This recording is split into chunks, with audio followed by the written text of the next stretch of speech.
सुरेश और अनीता जी की शादी को अब 50 साल पूरे हो गए थे। उन दोनों की उम्र भी 75 से ऊपर निकल चुकी थी।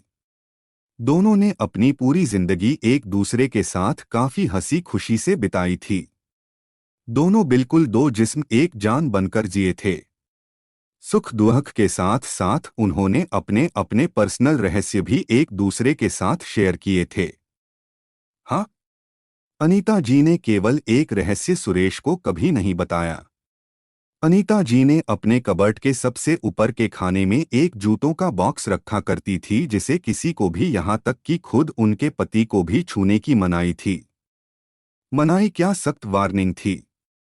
अनीता जी ने पति से कह रखा था कि समय आने पर वो उस बॉक्स का राज उन्हें जरूर बताएगी। सुरेश को भी इस बात से कोई परहेज नहीं था। हंसते खेलते कई दशक बीत गए। उम्र ढल गई, शरीर कमजोर हो गए और कई बीमारियां हावी हो गई। अनीता जी बीमारियों से जूझते जूझते हार मानने लगी। तब अपना आखिरी समय करीब है, ये जानकर उन्होंने सुरेश को अपने पास बुलाया और अपने जीवन का वो एकमात्र राज जो उनके कबर्ड में बंद था उसको उससे परिचित करवाया। अनीता जी ने अपने पति को उस बॉक्स को लाने के लिए कहा।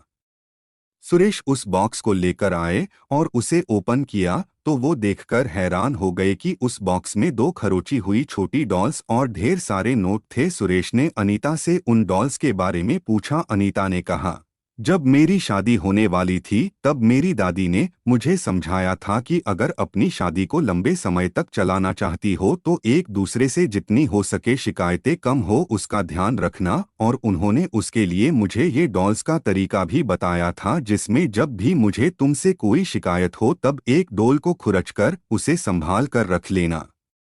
अनीता जी की बात सुनकर सुरेश की आंखें भीग गई, क्योंकि पिछले 50 सालों में अनीता जी को उनसे सिर्फ 2 बार शिकायतें हुई। ये विचार ही उनके लिए काफी सुखद था। बाद में उन्होंने उन ढेर सारी 100 की नोटों के बारे में पूछा जो गिनती करने पर 1 लाख से भी ज्यादा की थी। अनीता ने कहा कि ये नोट मैंने तब तब इस बॉक्स में डाली जब जब मैंने आपके साथ कोई खुशी या संतोष के पल बिताए। सुरेश अपनी पत्नी को गले से लगाकर रो पड़े और बोले, मेरे किसी जन्म के पुण्य ही होंगे जिससे मुझे तुम पत्नी के रूप में मिली।